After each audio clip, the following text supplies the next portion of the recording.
Hai Moms, Assalamualaikum. Di video kali ini beda dari biasanya, aku nggak bakal share seputar perbagian ya. Kali ini aku bakal sharing seputar pengalaman aku di dunia YouTube, kenapa dan gimana aku mulai nge-YouTube, sedikit tips-tips untuk YouTuber pemula, dan nanti di akhir video aku bakalan jawab Q&A juga. Mini Q&A sebenarnya yang aku sempet cantumin di Instagram story aku ya. Semoga bermanfaat untuk para mami-mami YouTuber sekalian. Atau bisa juga menginspirasi mami-mami lain yang emang pengen nge-YouTube, tapi karena satu dan lain hal jadinya belum kesampaian juga. Selamat menonton ya Mams. Ini aku sharingnya mengalir aja ya Mams sambil berkegiatan. Jadi aku pertama mulai nge-YouTube itu bulan Juni tahun 2020, dimana saat itu aku lagi hamil trimester 3. Dan aku adalah seorang ibu rumah tangga dimana sering banget ditinggal suami dinas. Jadinya kehidupan aku tuh agak nomaden kesana kemari gitu. Yang ngebuat aku memilih dan semakin yakin untuk jadi ibu rumah tangga aja, mendampingi suami. Tapi karena aku tetap ingin berkarya dan kebetulan aku juga emang orang yang senang sharing dan ngobrol, akhirnya timbul keinginan untuk mulai nge-YouTube. Dan keinginan ini tuh sering banget aku sampein ke suamiku. Suamiku seneng banget dengan ide ini dan dia full support aku. Bahkan sebenarnya dia yang menjebak aku ya kesannya untuk segera mulai nge-YouTube. Jadi yang beliin gear untuk mulai nge-YouTube, terus yang cari tahu gimana cara editing video, itu semuanya yang mulai suamiku, Mams. Jadi dia benar-benar nyemangatin dan dukung aku, nggak cuma ngomong aja, tapi langsung action ya, Mam. Dan aku kayak nggak punya pilihan selain untuk nyoba mulai nge-YouTube. Nah, kebetulan di saat itu, aku lagi hamil besar, jadi aku tuh punya stok barang bayi newborn yang bisa aku share ke moms-moms sekalian karena waktu itu lagi corona juga kan ya. Dan aku beli semua barang newbornnya itu online, makanya aku ingin share aku beli di mana dan berapa harganya karena aku ngerasa info itu bakalan bermanfaat gitu. Sebenarnya aku juga terinspirasi karena aku pun dulu sempat lihat video serupa punya mami-mami yang lain. Tapi di saat itu aku sulit banget nemu video yang runut bahas barang-barangnya yang ngebuat aku kudu catat sana sini dan itu agak memusingkan.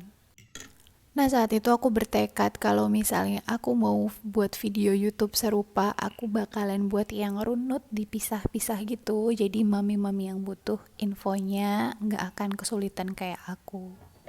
Nah singkat cerita setelah semua barang-barang anakku yang ku beli online sampai di rumah, aku langsung eksekusi untuk mulai belajar editing, diajarin suamiku. Dan yang bantu syutingnya juga waktu itu suamiku. Emang benar kalau orang bilang langkah pertama itu yang sulit ya. Jadi bismillah kalau waktu itu suamiku nggak support aku dan bantuin aku untuk mulai semuanya, mungkin channel YouTube ini nggak akan pernah ada. Jadi menurutku support dari orang terdekat itu sangat penting ya Mam. Video pertama aku publish tanggal 2 Juni 2020, bisa dilihat videonya di link di atas ya Mam. Jadi videonya itu isinya tentang barang-barang newborn, yang sebenarnya udah banyak banget yang buat konten ini ya. Cuma saat itu aku buat berbeda, aku buat list dan aku bagi-bagi per kategori biar mami-mami itu nggak bingung pas nontonnya. Nah alhamdulillah mungkin karena konsep aku yang berbeda itu, tiba-tiba videoku meledak gitu aja.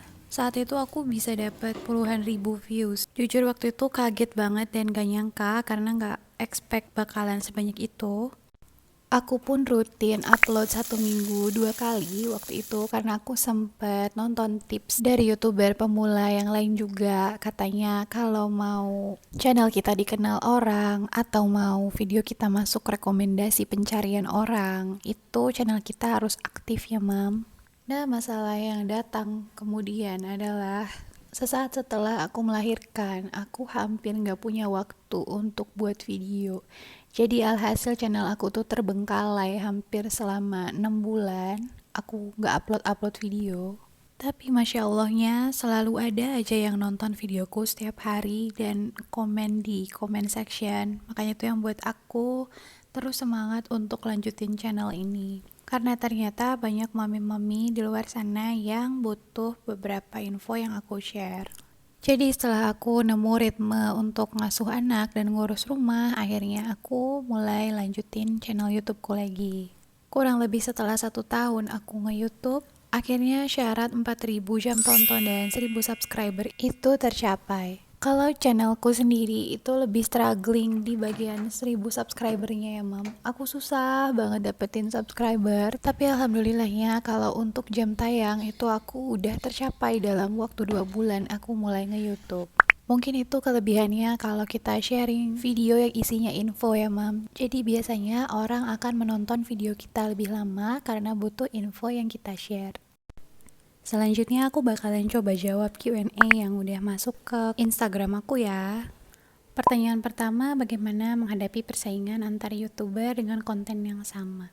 Ini sebenarnya tadi udah aku coba singgung sedikit ya di awal. Jadi menurutku satu-satunya cara gimana channel kita bakalan dinotis penonton itu adalah dengan melakukan ATM ya mam, atau amati, tiru, dan modifikasi. Nah di bagian modifikasi ini yang penting. Jadi sebenarnya kita nggak apa-apa banget untuk meniru ide dari beberapa YouTuber lain gitu.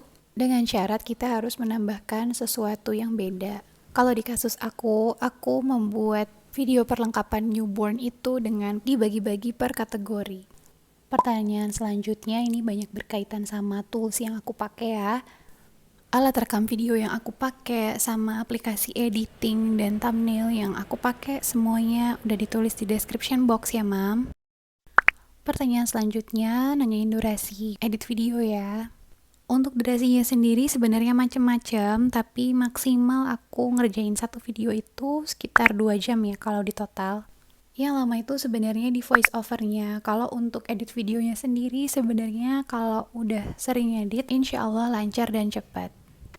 Pertanyaan selanjutnya tentang kenapa memilih konten seputar anak, itu sebenarnya karena kebetulan aku juga punya bayi dan aku suka cari tahu info-info seputar parenting. Dan aku ngerasa itu bakalan bermanfaat untuk aku share di kanal YouTube aku. Mungkin sekalian aku juga mau kasih tahu ke teman-teman semua kalau mau konsisten nge-YouTube itu mungkin di awal niatnya jangan ke AdSense-nya dulu ya, karena bisa jadi malah kecewa. Jadi awalnya niatnya untuk sharing-sharing aja dulu. Insya Allah nanti AdSense-nya bakal mengikuti. Kalau niatnya dari awal emang cuma buat sharing, itu meski videonya sepi, yang nonton sedikit, itu bakalan insya Allah tetap semangat nge-YouTube-nya. Pertanyaan selanjutnya tentang waktu upload ya. Apakah waktu ngupload ngaruh ke views? Kalau sepengalaman aku, iya. Aku sendiri pun masih coba riset kecil-kecilan gitu, antara upload pagi, siang, atau malam. Dan sejauh ini yang paling banyak viewsnya itu biasanya malam-malam ya. Untuk waktu upload menurutku disesuaikan sama target viewersnya. Kalau misalnya aku kan kebanyakan yang nonton ibu rumah tangga. Biasanya di malam hari itu ibu rumah tangga udah hampir nggak ada kerjaan mungkin ya. Jadi banyak nontonnya di malam hari. Dibandingkan kalau pagi hari mungkin masih pada hektik ngurusin rumah. Selanjutnya ini mungkin bukan pertanyaan tapi request gitu ya. Untuk bikin video mainan edukasi dan buku bacaan, iya nanti insya Allah akan dibuatin videonya ya, terutama pas anakku usia 0 sampai 3 bulan. Ditunggu ya mam videonya. Nah Q&A-nya udah selesai, segitu aja. Semoga mewakili mams yang lain juga yang punya pertanyaan sama ya. Untuk para mami YouTuber atau YouTuber pemula lainnya yang masih berjuang untuk dapat AdSense, semangat terus, tetap konsisten upload. Karena dengan kita konsisten upload itu video kita akan sering direkomendasikan oleh YouTube ya mam. Jadi kanal YouTube kita akan lebih mudah dikenal oleh orang-orang. Intinya tetap terus sharing dan jangan berekspektasi tinggi. Semoga video ini bisa membantu teman-teman semua ya dan ada manfaat yang bisa diambil. Assalamualaikum. Oke, sekian dulu video kali ini. Jangan lupa like, comment, subscribe, dan share sebanyak-banyaknya ya. Makasih.